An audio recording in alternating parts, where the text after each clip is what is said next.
사랑과 은혜 하나님, 주님께서 허락하신 새날 주님의 사랑으로 우리의 마음을 채워주시고 주님이 주시는 말씀으로 기뻐하는 하루를 살게 하여 주시옵소서. 이 시간 주님만을 의지하기 원합니다. 세상 가운데에서 주님의 말씀으로 나를 인도하시고 주님의 말씀이 나의 힘과 능력이 되게 하여 주시옵소서. 예수님의 이름으로 기도드립니다. 아멘. 오늘 하나님께서 허락하신 말씀은 역대하 20장 1절부터 19절까지입니다.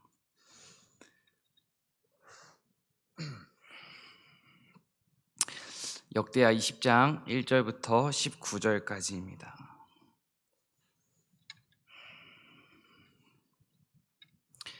오늘 말씀을 함께 살펴보도록 하겠습니다. 인생을 살아가면서 문제는 언제나 우리를 찾아옵니다. 전쟁같이 찾아오는 여러 가지 문제를 통해서 하나님께로 더 가까이 나아가는 사람이 있는 반면에 하나님을 멀리하면서 하나님께 등을 지는 사람들이 있습니다. 오늘 말씀에 등장하는 이 여호사밧이라는 왕은 문제를 통해서 하나님께 더욱 가까이 나아갔던 왕입니다. 우리는 지금 여호사밧 왕에 대한 이야기를 역대하 17장부터 살펴보고 있습니다. 17장부터 이 여호사밧 왕이라는 인물에 대해서 쭉 살펴보면 유다의 왕 중에서 이 여호사밧 왕은 훌륭한 왕으로 인정받는 왕이었지만 이에 여호사밧 왕의 흔적이 언제나 옳았던 왕은 아닙니다. 그는 한때 사람의 말을 듣고 전쟁에 참여합니다. 사람의 말을 따라서 전쟁에 참여했던 이 여호사밧 왕은 죽을 고비를 간신히 넘기고 돌아옵니다. 죽을 고비를 넘기는 이 문제를 통해서 이 여호사밧 왕은 하나님과 멀어지는 것이 아니라 오히려 하나님과 가까워지는 기회로 삼습니다. 하나님만을 의지했던 이 여호사밧은 자신의 인생에 찾아온 가장 큰 위기를 자신의 인생에서 가장 빛나는 순간으로 만드는 것입니다. 세상을 살다 보면 참 많은 일들을 겪곤 합니다. 우리 주변에도 지금도 여전히 많은 문제들이 있습니다. 이렇게 전쟁 같은 세상 가운데에서 나를 찾아오는 문제를 통해서 하나님과 멀어지는 것이 아니라 하나님만을 의지하는 저와 여러분 되길 간절히 소망합니다. 오늘 1절과 2절 말씀을 함께 읽어보도록 하겠습니다. 함께 읽습니다. 그 후에 모압 자손과 암몬 자손들이 마온 사람들과 함께 와서 여호사밧을 치고자 한지라. 어떤 사람이 와서 여호사밧에게 전하여 이르되 큰 무리가 바다 저쪽 아람에서 왕을 치러 오는데 이제 하사손다말 곧 엔게디에 있나이다 하니. 지금 갑작스럽게 모압 자손과 암몬 자손이 쳐들어오고 있습니다. 한마디로 국가적인 위기가 찾아온 것입니다. 지금 국가적인 위기 앞에서 여호사밧은 3절 말씀을 살펴보면 금식과 기도의 날을 선포합니다. 그리고 하나님 앞에 엎드려 기도합니다. 오늘 말씀을 쭉 살펴보겠지만 저는 오늘 말씀 중에서 특히 여호사밧의 기도 가운데에서 12절 말씀이 가장 크게 와닿았습니다. 제가 읽어드리겠습니다. 우리 하나님이여 그들을 징벌하지 아니하시나이까. 우리를 치러 오는 이 큰 무리를 우리가 대적할 능력이 없고 어떻게 할 줄도 알지 못하옵고 오직 주만 바라보나이다 하고. 첫 번째로는 이 12절 가운데에서 어떻게 할 줄도 알지 못하고, 큰 무리 앞에서 여호사밧은 어떻게 할지 몰라 하고 있습니다. 사람은 누구나 예기치 못한 어려움이 찾아오면 당황합니다. 그리고 두려워하며 어쩔 줄 몰라 합니다. 이 여호사밧의 모습이 나의 모습이자 우리의 모습입니다. 하지만 여호사밧은 어쩔 줄 몰라 하고 당황하는 이 상황 가운데에서 두려워하고 떨고 고개를 숙이는 것만이 아니라 그 다음 단계로 나아갑니다. 그 다음 단계가 12절에 기록되어 있습니다. 오직 주만 바라보나이다. 그 문제 앞에서 사람을 바라보고 환경을 바라보며 문제만을 바라보는 것이 아니라 사람과 환경 그리고 그 문제를 만드신 하나님만을 바라보고 있습니다. 나를 힘들게 하는 사람도 또 나에게 찾아온 그 어려운 문제도 결국 하나님이 만드신 것임을 믿고 나아가는 저와 여러분 되길 간절히 소망합니다. 큰 문제 앞에서 그 문제의 주권을 내가 잡고 아둥바둥하는 것이 아니라 그 문제의 주권을 주님께 맡겨야 합니다. 그리고 주님만을 의지해야 우리는 그 문제를 거뜬히 이겨나갈 수 있습니다. 3절과 4절 말씀을 함께 읽어보도록 하겠습니다. 함께 읽습니다. 여호사밧이 두려워하여 여호와께로 낯을 향하여 간구하고 온 유다 백성에게 금식하라 공포하매 유다 사람이 여호와께 도우심을 구하려 하여 유다 모든 성읍에서 모여와서 여호와께 간구하더라. 3절 말씀을 살펴보니 여호사밧이 두려워하고 있습니다. 여호사밧의 인간적인 모습이 나타나고 있습니다. 문제 앞에서 두려워하는 이 여호사밧의 모습을 보며 사실 저에게는 이 두려워하는 모습이 큰 위로가 되었습니다. 큰 문제 앞에서 여호사밧은 지금 두려워하고 있습니다. 두려움은 죄가 아닙니다. 큰 문제 앞에서 두려워하는 것은 인간에게 어떻게 보면 지극히 당연한 것입니다. 두려워할 수 있지만 진짜 중요한 것은 두려움의 그 다음 단계입니다.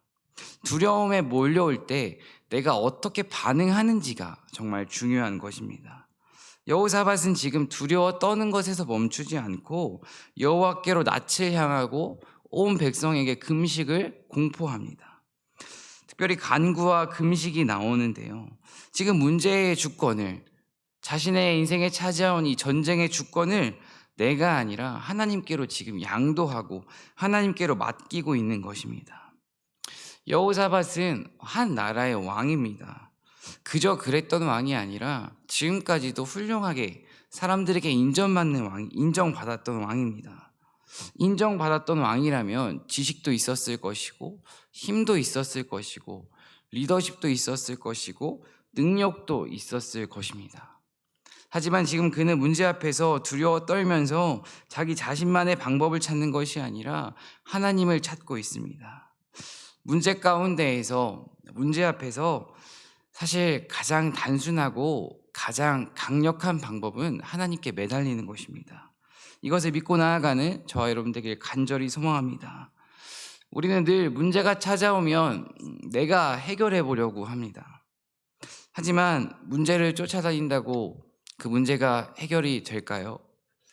저는 짧은 인생을 살았지만 문제를 제가 해결해 보려 했을 때 오히려 관계는 더 악화되고 문제가 꼬인 적이 더 많았던 기억이 있습니다. 정말 나에게 찾아온 위기와 문제를 내가 해결하려고 하는 것이 아니라 하나님께 해결을 받는 은혜, 그 은혜가 우리 삶 가운데 넘치길 축원합니다. 하나님께 해결을 받는 은혜, 그게 넘치기 위해서는 우리는 하나님께 매달려야 합니다. 지금 여호사밧은 하나님께 매달리기 위해서 금식을 시작합니다. 사람이 활동하기 위해서는 음식을 섭취해야 합니다. 음식물이 들어와야 사람은 걸을 수도 있고 움직일 수도 있고 힘도 쓸 수 있고 활동을 할 수 있습니다. 금식을 한다는 것은 1차적으로 음식을 멈춘다는 것입니다. 그렇다면 음식을 멈춘다는 것은 사람의 방법으로, 사람의 힘으로는 할 수 없다는 것을 의미합니다. 한마디로 하나님 외에는 나는 다른 것을 의지하지 않겠다. 이 의지가 금식입니다. 지금 여호사밧은 저는 하나님만을 의지하겠습니다 라고 하나님께 외치고 있는 것입니다. 그리고 혼자만 외치는 것이 아니라 온 백성과 함께 기도와 금식을 시작합니다. 혼자 기도할 수 있지만 합심해서 기도하고 있는 것입니다. 무엇보다 목장 가운데 선교지를 위해서 또 서로의 기도 제목을 놓고 합심해서 기도할 때 하나님의 은혜와 하나님의 능력이 우리 가운데 넘칠 줄 믿습니다. 특별히 오늘 말씀 가운데에서는 이 여호사밧, 기도하는 이 한 사람을 통해서 모든 백성이 기도를 시작하고 모든 백성의 기도를 통해서 하나님의 일하심이 시작됩니다. 가장 중요한 것은 언제나 첫 시작은 한 사람이었다는 것입니다. 한 사람의 기도를 통해서 한 나라의 영적인 부흥이 허락됩니다. 오늘 새벽 주님께 기도하시면서 나의 기도가 그저 그런 기도라고 생각하시지 않았으면 좋겠습니다. 내가 주님 앞에 간구하는 그 기도를 통해서 우리 가정이 회복될 것을 믿고 또 우리 세상이 회복될 것을 믿고 주님께 간절히 나아가는 저와 여러분 되길 소망합니다. 5절부터 12절까지는 여호사밧이 기도하는 내용입니다. 이 여호사밧의 기도를 함께 12절까지 읽어보도록 하겠습니다. 5절부터 읽습니다.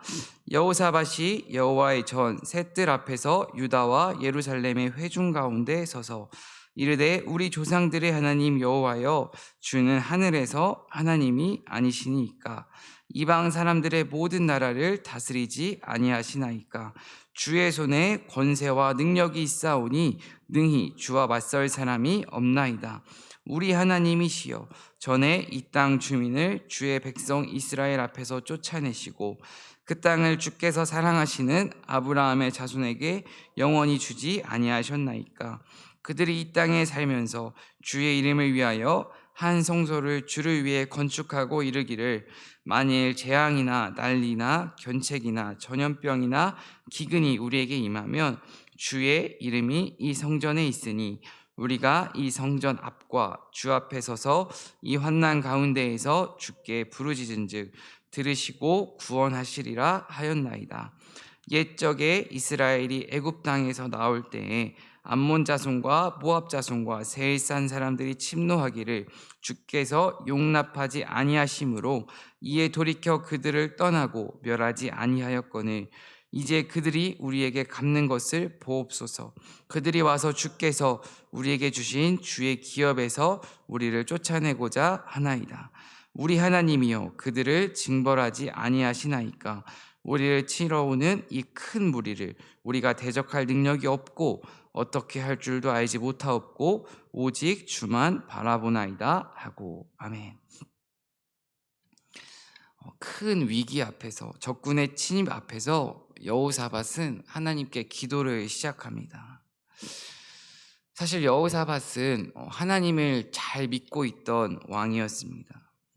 물론 실수도 했었지만 큰 잘못도 했었지만 하나님을 더 사랑하기 원했던 왕이었고 하나님을 의지했던 왕입니다.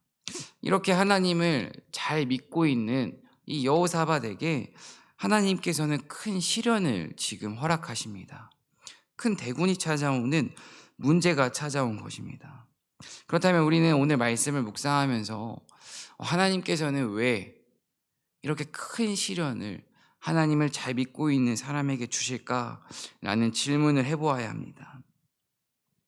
하나님께서 우리에게 고난을 주시는 이유는 다양한 이유가 있지만 저는 이 시간 특별히 한 가지만 이야기하길 원합니다. 하나님께서 우리에게 큰 고난을 주시는 이유 중 한 가지는 나의 믿음을 테스트하기 위함입니다. 큰 문제 앞에서, 큰 위기 앞에서 지금 여호사밧의 선택이 무엇입니까? 여호사밧의 선택은 하나님께 엎드리고 금식하며 기도하는 것입니다. 문제 앞에서 내가 선택하는 것, 그게 바로 나의 믿음이자 나의 신앙의 현 주소입니다. 우리의 믿음은 편안할 때, 기쁠 때, 아무 일이 없을 때 판가름 나지 않습니다. 어떠한 위기가 찾아왔을 때, 내가 싫어하는 상황이 다가왔을 때, 내가 어려워하는 사람이 내 앞에 있을 때, 그때 바로 우리의 신앙과 믿음이 드러나는 것입니다. 개인적으로 저는 저의 믿음 없음을 정말 적나라하게 경험했던 시간이 있습니다. 신학교를 다니고 전도사로 사역을 하고 설교도 하고 하지만 나에게 찾아온 그 건강의 문제 앞에서 나의 믿음 없음을 적나라하게 경험했습니다. 두려움이 찾아왔을 때 그 두려움을 기도로 바꿔야 했지만 그 절망을 부르짖음으로 하나님 앞에 나아가야 했지만 전혀 그러지 못하고 그 눈앞에 보이는 환경에 속수무책으로 무너지는 그 현상을 경험했었습니다. 무엇보다 우리가 큰 위기 앞에서 주저앉지 않기 위해서는 여호사밧처럼 기도로 나아가야 하지만 매일매일 이렇게 주님의 말씀을 듣고 묵상하면서 이 말씀이 우리의 마음 가운데 스며들어야 합니다. 그래야만 우리는 우리에게 찾아오는 큰 위기 앞에서 무너지고 주저앉는 것이 아니라 위기를 기회로 만들며 주님께 더욱 가까이 나아가는 시간으로 삼을 수 있습니다. 무엇보다 위기가 찾아왔을 때 주저앉는 것이 아니라 말씀을 붙잡고 그 위기를 뛰어넘는 저와 여러분 되길 간절히 소망합니다. 또한 문제 앞에서 우리가 주저앉지 않기 위해서는, 쓰러지지 않기 위해서는 하나님이 누구인지 정확하게 알아야 합니다. 여호사밧의 기도를 살펴보면 지금 여호사밧은 하나님이 어떤 분인지를 정확하게 알고 있습니다. 6절과 9절 말씀을 살펴보면 6절입니다. 주의 손에 권세와 능력이 있사오니 능히 주와 맞설 사람이 없나이다. 9절입니다. 이 환난 가운데에서 주께 부르짖은즉 들으시고 구원하시리라 하였나이다. 지금 여호사밧은 하나님이 누구인지 정확하게 알고 있습니다. 여호사밧은 하나님에게 권세와 능력이 있음을 알고 있습니다. 그리고 하나님은 내가 하나님께 부르짖었을 때에 응답해 주시는 분이라는 것을 알고 있습니다. 이렇게 하나님이 누구인지 알고 있는 사람은 큰 문제도 거뜬하게 이겨낼 수 있습니다. 하지만 반대로 하나님이 누구인지 알지 못하는 사람은 늘 불평하며 작은 문제를 큰 문제로 만듭니다. 작은 문제도 잘못 선택하면 큰 문제가 됩니다. 정말 아무것도 아닌 작은 문제였는데 나의 잘못된 말, 행동, 선택으로 큰 문제로 변했던 경험들이 있으실 것입니다. 반대로 이렇게 큰 문제도 하나님께 엎드리고 간구하며 하나님을 붙잡고 나아가면 작은 문제로 변합니다. 무엇보다 작은 문제를 큰 문제로 만드는 사람들이 아니라 나에게 찾아오는 큰 문제들을 하나님과 함께 작은 문제로 바꾸어내는 저와 여러분 되길 간절히 소망합니다. 13절과 15절 말씀을 함께 읽어보도록 하겠습니다. 유다 모든 사람들이 그들의 아내와 자녀와 어린이와 더불어 여호와 앞에 섰더라. 여호와의 영이 회중 가운데에서 레위 사람 야하시엘에게 임하셨으니 그는 아삽 자손 mat다냐의 현손이요 여일의 중손이요 분하야의 손자요 스가랴의 아들이더라. 야하시엘이 이르되 온 유다와 예루살렘 주민과 여호사밧 왕이여 들을지어다. 여호와께서 이같이 너희에게 말씀하시기를 너희는 이 큰 무리로 말미암아 두려워하거나 놀라지 말라. 이 전쟁은 너희에게 속한 것이 아니요 하나님께 속하는 것이니라. 아멘. 여호사밧의 간절한 기도에 하나님께서는 선지자를 통해서 야하시엘이라는 선지자를 통해서 응답하십니다. 그리고 구체적으로 응답해 주십니다. 두려워하거나 놀라지 말라. 이 전쟁은 너에게 속한 것이 아니라 나에게 속한 것이다. 전쟁이 하나님께 속한 것임을 말하시면서 이제는 구체적으로 어떻게 해야 하는지까지 말씀해 주십니다. 그것이 16절과 17절 말씀입니다. 제가 읽도록 하겠습니다. 내일 너희는 그들에게로 내려가라. 그들이 시스 고개로 올라올 때에 너희가 골짜기 어기 여루엘 들 앞에서 그들을 만나려니와 이 전쟁에는 너희가 싸울 것이 없나니 대열을 이루고 서서 너희와 함께한 여호와가 구원하는 것을 보라. 유다와 예루살렘아 너희는 두려워하지 말며 놀라지 말고 내일 그들을 맞서 나가라. 여호와가 너희와 함께하리라 하셨느니라. 아멘. 지금 구체적으로 설명을 하고 있습니다. 백성들이 어떻게 해야 하는지를 알려주고 계십니다. 내일 그들에게로 내려가서 그들이 올라올 때에 그들을 만나서 대열을 이루라고 명령하십니다. 그리고 너희는 싸우지 말고 보라라고 말씀을 하십니다. 한마디로 너희들이 싸우는 것이 아니라 너희는 그냥 내려가서 내가 일하는 것을 보라고 지금 말씀하시는 것입니다. 이 말씀을 묵상하면서 출애굽 당시 모세가 홍해 앞에 서 있던 그 모습이 생각났습니다. 뒤에서는 애국 군대가 쫓아오고 있습니다. 백성들은 두려워하고 있습니다. 그 상황 가운데에서 모세는 이렇게 말합니다. 출애굽기 14장 13절입니다. 너희는 두려워 말고 가만히 서서 여호와께서 오늘날 너희를 위하여 행하시는 구원을 보라. 큰 위기 앞에서 우리가 경험해야 하는 것은 내가 그 문제를 풀어나가는 것이 아니라, 내가 어떻게 해보려고 하면서 풀어가는 것이 아니라 하나님께서 그 문제를 어떻게 풀어가시는지를 경험해야 합니다. 무엇보다 이렇게 인생의 큰 위기 앞에서 하나님이 풀어가시는, 하나님이 회복시켜 가시는 이러한 간증들이 넘치길 간절히 소망합니다. 하나님이 풀어가시는 은혜는 그냥 주어지는 것이 절대 아닙니다. 우리는 기억해야 합니다. 여호사밧은 엎드려 기도하고 금식을 공포했습니다. 이렇게 한 사람이 엎드리고 한 사람이 주님께 간절히 나아갈 때 공동체 가운데, 한 나라 가운데 회복과 승리가 주어지는 것입니다. 지금 나의 기도가 초라해 보일 수 있습니다. 지금 나의 기도가 아무것도 변하는 것이 없는 것처럼 보일 수 있습니다. 하지만 지금 나의 기도는, 주님 앞에 진심으로 엎드려 하는 기도는 하나님의 구원을 내 눈으로 볼 수 있는 시작점이라는 것을 기억하며 기도의 자리를 포기하지 않고 주님께 더욱더 간절히 나아가는 주님의 자녀가 되길 간절히 축원합니다.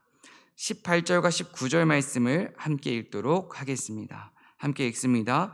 여호사밧이 몸을 굽혀 얼굴을 땅에 대니 온 유다와 예루살렘 주민들도 여호와 앞에 엎드려 여호와께 경배하고 그앗 자손과 고라 자손에게 속한 레위 사람들은 서서 심히 큰 소리로 이스라엘 하나님 여호와를 찬송하니라. 아멘. 지금 하나님께 엎드려 경배하고 하나님을 찬송하고 있습니다. 그런데 지금 경배하고 찬송하고 있는 현장이 어디인지를 생각해 보아야 합니다. 어떻게 보면 목숨이 왔다 갔다 하는 전쟁 가운데에서 하나님을 찬양하고 하나님께 경배하고 있습니다. 전쟁 속에서 이렇게 하나님을 경배하고 찬양할 수 있는 이유가 무엇입니까? 바로 하나님을 신뢰하는 온전한 믿음이 있었기 때문입니다. 나의 힘으로는 이길 수 없지만 하나님이 있으시니까 이길 수 있어. 나의 능력으로는 해결할 수 없지만 하나님이 우리와 함께 하시니까 해결할 수 있어. 이 신뢰가, 이 믿음이 이 백성 가운데 넘쳐나고 있는 것입니다. 무엇보다 하나님을 믿으면 믿을수록 나는 아무것도 할 수 없지만, 나는 아무것도 아니지만 하나님이 나와 함께 하시면, 하나님과 내가 함께 하면 어떠한 것도 이겨낼 수 있고 어떠한 것도 감당할 수 있고 무엇보다 어떠한 상황 가운데에서도 찬양과 감사를 고백할 수 있다는 것, 이것을 믿고 나아가는 저와 여러분 되길 간절히 소망합니다. 오늘 말씀을 마무리하겠습니다. 코로나가 다시 전국적으로 확산되고 있습니다. 이렇게 국가적인 위기도 있지만 개인적인 위기도 우리를 늘 찾아옵니다. 역대하 말씀을 묵상하면서 우리에게 하나님이 끊임없이 주시는 말씀이 있습니다. 하나님을 의지하는 사람은 승리하고 반대로 하나님을 의지하지 않는 사람은 패배한다는 것입니다. 위기 가운데에서, 어려움 가운데에서, 꼭 위기가 어려움이 아니더라도 평상시에 하나님을 의지하는 사람만이 위기를 기회로 만들 수 있고 그 위기를 통해서 하나님과 더욱더 깊은 관계로 나아갈 수 있습니다. 하나님과 더욱더 깊은 관계로 나아가는 사람에게 주어지는 것은 평안입니다. 세상이 줄 수 없는 평안, 기쁨과 감사를 허락하십니다. 중요한 것은 나와 하나님과의 관계라는 것입니다. 나와 하나님과의 관계가 깊어지기 위해서는 이 새벽 하나님께 간절히 기도하고 무엇보다 오늘 하나님이 주시는, 날마다 하나님이 주시는 그 말씀을 붙잡고 그 말씀이 머리에서 그치는 것이 아니라 내 마음 가운데로 스며들게 해달라고 기도해야 합니다. 그래야지 우리는 하나님과 깊은 관계로 나아갈 수 있고 세상 가운데에서 진정 그리스도인으로 살아갈 수가 있습니다. 이 새벽 주님께 기도하시면서 눈앞에 보이는 그 전쟁에서 아둥바둥하는 것이 아니라 나는 할 수 없지만, 나는 아무것도 아니지만 하나님이 나와 함께 하시기에 승리할 수 있음을 고백하고 주님 앞에 엎드리는 시간 되길 간절히 소망합니다. 기도하도록 하겠습니다. 사랑과 은혜의 하나님, 전쟁은 내게 속한 것이 아니라 하나님께 속한 것임을 고백합니다. 이해할 수 없는 상황 가운데에서도 주님을 찾고 구하며 주님께 부르짖을 수 있는 믿음과 용기를 우리에게 허락하여 주시옵소서. 참된 부흥은 내가 엎드려 기도할 때 시작됨을 고백합니다. 나의 기도를 통하여 우리의 가정 가운데에 영적 부흥을 허락하시고 이 땅 가운데에 영적 부흥을 허락하여 주시옵소서. 특별히 육체적으로 연약한 성도들이 있습니다. 주님께서 그들의 마음을 붙잡아 주시고 그들의 아픔과 눈물을 기억하여 주시고 주님의 손으로 이 시간 위로하여 주시옵소서. 무엇보다 그들이 육신의 고통을 주님과 함께 이겨낼 수 있는 힘을 허락하여 주시옵소서. 이 시간 간절한 기도 제목과 함께 예물을 드리는 주님의 자녀들이 있습니다. 주님께서 이 귀한 예물과 마음과 기도 제목을 받아주시옵시고 무엇보다 사랑하는 딸에게 큰 은혜와 승리를 허락하여 주시고 항상 하나님만을 경외하며 감사하는 딸로 이 세상 가운데 살아갈 수 있는 은혜를 허락하여 주시옵소서. 오늘도 우리와 함께 하실 하나님을 기대합니다. 언제나 우리와 함께 하시는 예수님의 이름으로 기도드립니다. 아멘. 찬송